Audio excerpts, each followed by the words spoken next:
കുട്ടികളും മുതിർന്നവരും ഒരുപോലെ ഇഷ്ടപ്പെടുന്ന ഈ സ്നാക്കിൻ്റെ പ്രത്യേകത ഗ്യാസ് സ്റ്റൗവിൽ വെച്ചോ ഓവനിൽ വെച്ചോ ബേക്ക് ചെയ്തെടുക്കാവുന്ന സിമ്പിളും ഹെൽത്തിയുമായൊരു ഷോർട്ട് ബ്രെഡാണിത്. 2 ആഴ്ചയോളം വെളിയിൽ വെച്ച് സൂക്ഷിക്കാവുന്നതിനാൽ ഇത് നമുക്ക് നേരത്തെ ഉണ്ടാക്കി വെക്കാം. ഇതിനെ നാൻ കട്ടയെന്നോ കുക്കീസ് എന്നൊക്കെ വിളിക്കാം. പേരെന്തായാലും കഴിക്കാൻ രുചികരവും ഉണ്ടാക്കാൻ എളുപ്പവുമാണ്. ഇനി ഇത് തയ്യാറാക്കാനായിട്ട് മിക്സിയുടെ ജാറിൽ 1/2 കപ്പ് ഓട്സ് ഇടുക. കൂടെ തന്നെ 1/4 കപ്പ് റവയും. നല്ലൊരു ഫ്ലേവർ കിട്ടാനായിട്ട് നട്ട്മഗിൻ്റെ ചെറിയ പീസും 2 ഏലക്കായും എല്ലാം കൂടി ഇട്ട് നന്നായി പൊടിക്കുക. ഇപ്പം നല്ലവണ്ണം പൊടിഞ്ഞ് വന്നിട്ടുണ്ട്. ഇവിടെ ഞാൻ വേറെ പാത്രമൊന്നും എടുക്കുന്നില്ല. ഈ മിക്സിയുടെ ജാറിലേക്ക് തന്നെ 1/2 കപ്പ് റാഗി പൗഡർ ഇടുക. അതുപോലെ 1 table spoon cornflour, 1/2 teaspoon baking powder, 1/4 teaspoon baking soda, ലേശം ഉപ്പ് എല്ലാം കൂടി ഇട്ട് ഒന്ന് നന്നായിട്ട് മിക്സ് ആക്കുക.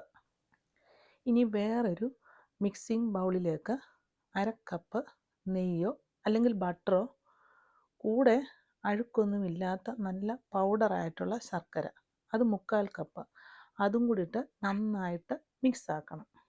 ഈ മിക്സിങ് വളരെ ഇമ്പോർട്ടൻ്റ് ആണ്. ശർക്കരത്തരിയെല്ലാം നന്നായിട്ട് അലിഞ്ഞിട്ട് അതിൻ്റെ നിറം നല്ല ലൈറ്റ് കളറായിട്ട് വരണം. ഈ സമയം ഇതിലേക്ക് 1 ടേബിൾ സ്പൂൺ നോർമൽ ടെമ്പറേച്ചറിലുള്ള പാൽ കൂടി ഒഴിക്കുക. എന്നിട്ട് നന്നായിട്ട് മിക്സ് ആക്കുക. പാലൊഴിക്കുമ്പോൾ പിരിഞ്ഞതുപോലെ വരുമെങ്കിലും കുഴപ്പമില്ല. ഇനി ഇതിലേക്ക് നമ്മൾ നേരത്തെ മിക്സിയിൽ റെഡിയാക്കി വെച്ചിരുന്ന ഡ്രൈ ഇൻഗ്രീഡിയൻസ് എല്ലാം കൂടെ ഒരു അരിപ്പയിലൂടെ ഈ ശർക്കര മിക്സിലേക്ക് ഇടുക. എല്ലാം കൂടി നന്നായിട്ട് മിക്സ് ആക്കുക. ലൂസ് പോലെ തോന്നുമെങ്കിൽ സാരമില്ല, കുറച്ച് കഴിയുമ്പോൾ അത് ടൈറ്റ് ആകും. ഇനി ഇതൊരു 15 മിനിറ്റ് അടച്ചു വെക്കുക. പല പൊടികളുടെ വ്യത്യാസം അനുസരിച്ച് അളവുകൾക്ക് വ്യത്യാസം വരാം. കുഴച്ച് വരുമ്പോൾ ലൂസായി പോവുകയാണെങ്കിൽ ഓട്സ് പൗഡറോ റാഗി പൊടിയോ കുറച്ചുകൂടി ചേർത്ത് ടൈറ്റ് ആക്കിയാൽ മതി. ഇപ്പം 15 മിനിറ്റ് ശേഷം തുറന്ന് നോക്കിയപ്പോൾ മാവൊക്കെ നല്ല കറക്റ്റ് പരുവമായിട്ട് വന്നിട്ടുണ്ട്. ഇനി ഇത് ചെറിയ ബോൾസ് ആക്കി പരത്തി ബേക്കിംഗ് ഷീറ്റിലോട്ട് മാറ്റുക. ഡെക്കറേറ്റ് ചെയ്യാനായിട്ട് കുറച്ച് പിസ്ത പീസസ് ഉപയോഗിക്കുന്നുണ്ട്.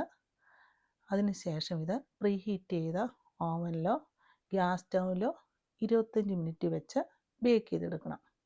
25 മിനിറ്റ് കഴിയുമ്പോൾ നല്ല ക്രഞ്ചിയും ടേസ്റ്റിയുമായ നാൻ കട്ട തയ്യാറായി കഴിഞ്ഞു.